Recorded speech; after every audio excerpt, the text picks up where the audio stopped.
Hey, what's good, powerful people? This is the Power Live with Purpose podcast with David C. Henderson, and this is the health tip of the week.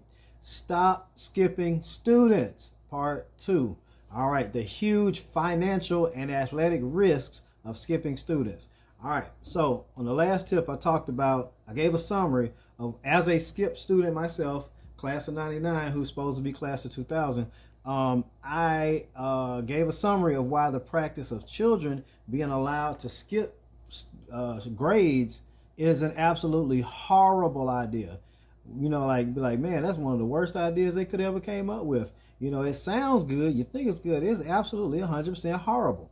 All right, not only can it make a child feel out of place because of the 1 to 2, sometimes even 3 year difference between classmates, but it also, because you could have a student who flunked a grade, has a late birthday, versus somebody who has an early birthday, can be up to a 3 year difference in the same grade. But it also opens up a large potential in terms of bullying and illegal dating. I talked about that on the last tip. Talked about, thinking about a 15 to 17-year-old off in college parties versus being in high school. All right, now, like I said, when children are 15 to 17, we don't normally expect them to be out in the world on their own, having to conduct their own business, surrounded by and hanging out and partying alongside 19 to 22-year-olds. All right, especially girls who are legally too young to date on their college campus. All right, boys too, but especially girls. All right, now, okay, some people would point out the fact that Martin Luther King Jr. skipped 2 grades and he went on to Morehouse at the age of 15, and it worked out for him. And I can also point out all the numerous reasons why his situation was actually very different. It was actually different, something going on at the time that made that possible. I'll talk about that next week.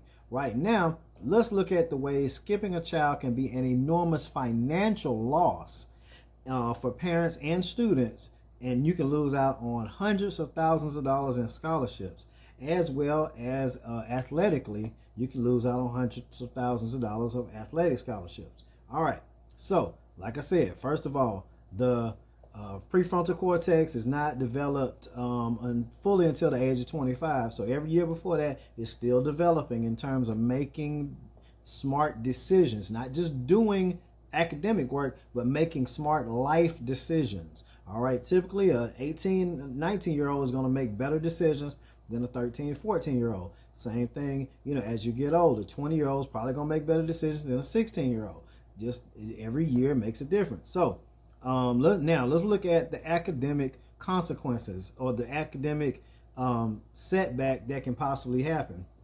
All right, so you got a skip student who's in the 11th to 12th grade taking the ACT or SAT if they still take it, and they're competing with students who are 17 and 18 years old when they're only 15 or 16, or let's say they're 15, 16, 17, competing with students who are 16, 17, 18, basically students who are a year 1 to 2, maybe even 3 years older. Now, so if you're a high school senior at the age of 15 or 16, you're competing against the 18-year-olds all across the country, who has had more time for their brain to develop to where you can just make better decisions on the essay questions, on the multiple choice questions as well.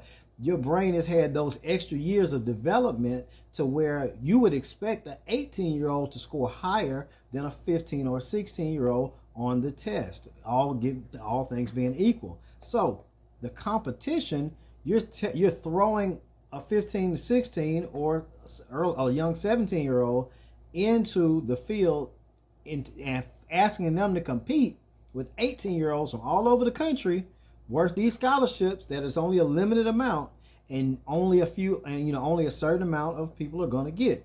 Now, if you don't get a scholarship and now you have to take out a loan and your 4 years of college end up costing $100,000, well, that's devastating, as opposed to that child who could have stayed in their grade and been valedictorian in their grade, in their proper grade, versus not being at the top and also having to take the standardized test 1 to 2 years earlier than they would have normally. All right, so let's look at the local level in terms of valedictorian, salutatorian, and so forth. Now, if that, like I said, if that child's in their right grade, they might be the top of their class. You automatically get scholarships at certain places by just being the valedictorian or salutatorian. That's hundreds of thousands of dollars in scholarships. All right. Now, but it's increasingly harder for a skipped student to be the valedictorian because you're already a year behind in terms of in terms of your brain development. You're already 1 to 2 years behind, even though you're smarter than the people in your class, your original class. All right, so like for me, for example, yeah, I made A's and B's all the time, even though I was a year ahead, and I did graduate in the top 10. But if I would have been in my class, I could have probably been the valedictorian. And I'm not only one. I'm sure there are many of others who probably feel the same way. All right, now, while I do thank God I got a full academic scholarship to college, it was also quite nerve-wracking. It got a little close at the end. And I think that if I would have been 17, 18 taking that test, would have scored even higher, and it would have been, open and close case, So anyway, now let's look at the athletic consequences. All right.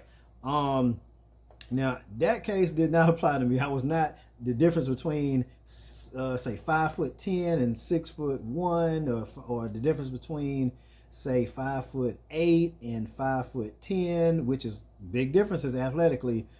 Player who's 6'1" versus 6'3". That senior year of high school, that growth spurt can make all the difference in the world. Some athletes have grown 4 inches, or I think some of even like 5 inches between junior year and senior year. I think Anthony Davis or some other ones like that. So you can, if you're an athlete and you skipped a grade, now you're putting yourself height wise at a disadvantage because you're leaving high school a year early. You didn't have a chance to compete at your 18-year-old height. You were competing at your 16 to 17-year-old height and size. Also, that's another year that you have of your body of lifting weights, getting stronger.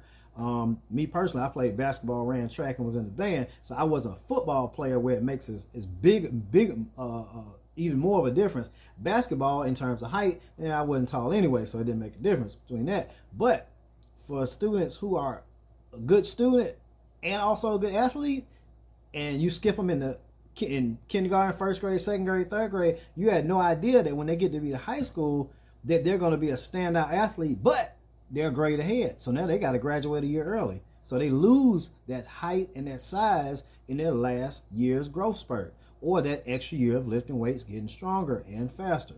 All right, so hundreds of thousands of dollars can potentially be lost in college scholarships, athletic scholarships, because that skip student was at a disadvantage. Now, during the summertime, you're at a disadvantage because the AAU travel sports circuit is how a lot of college coaches find their future recruits. But if you have to play at your grade level, 10th grade, 11th grade, 12th grade level, and you're 1 to 2 years younger than everybody in your grade, now you're at a physical disadvantage. You're competing for the 16, the 10th grade national championship, 11th grade national championship. Some go by age, some don't.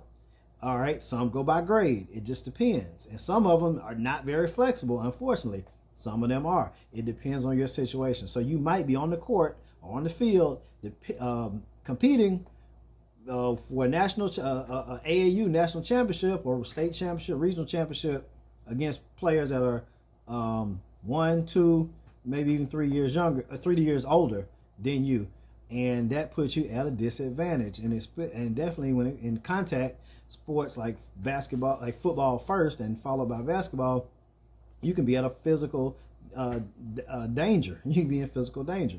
All right. So now the thing is, at the end of the day, the only real advantage of skipping a student is trying to get them to college 1 year early or 2 years early, or in the workforce 1 year or 2 years early. Again, they're at the end of a 40-year career or a 30-year career. Well, it depends, but typically 30, 40, 50-year career. There's no benefit whatsoever of that 1 to 2 years. None, not whatsoever, none at all. It's a waste of time. But in terms of adjustment, you're throwing that child off out of whack, out of sorts for the rest of their developmental life.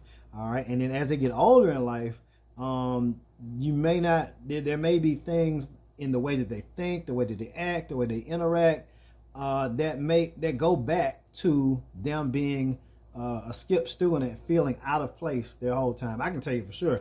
Ever since first grade, since I skipped, I never felt, fully in place, like I belonged in my class. But I didn't quite feel like I belonged in the class, in my original class either. So it's like you don't really belong either, in either way. And in the extracurricular activities, okay, scouts or recreational sports and that type of stuff, then you blend back in with your age group. But you're at school more than you're at, the after school stuff, the outside in the community type of stuff, or church group or whatever like that. But in terms of actual being in school, the children, they may not tell you, but they feel out of place. There's a strong likelihood that they'll feel out of place. They may adapt. Some may adapt better than others. Some may be worse. I've seen it worse. And I also talked about, I missed a part where I had went to college with somebody else who came in as an full academic scholarship as a skip student, who ended up flunking out of college because they couldn't stop partying because they got there early. They weren't mature enough. I partied really hard my freshman year too, but they did it too much. They just were too young. They just weren't really adapted like they should have been. End up flunking out of school, partying, smoking their way out, and lost their full academic scholarship and had to go back home. Had that student been a year older coming to school, they might have been a little bit more mature and may not have lost that 4-year full academic scholarship. So that was my personal example. I saw that with my own eyes, somebody who stayed on the same hall as me in my dorm. And so I can tell you it is definitely a real risk. All right. And I'm pretty sure if you look at athletes who had a lot of potential but were skip students who had to graduate a year early, probably see that a lot of them ended up growing an extra bit in their freshman year of college that they could have used at height to compete in high school to get a college scholarship. So think about it. There's no benefit really at the end of the day, no major benefit at the end of the day for skipping a student, but it's 1,000 reasons why you should not. This is the Health Tip of the Week. Stay powerful, my friends.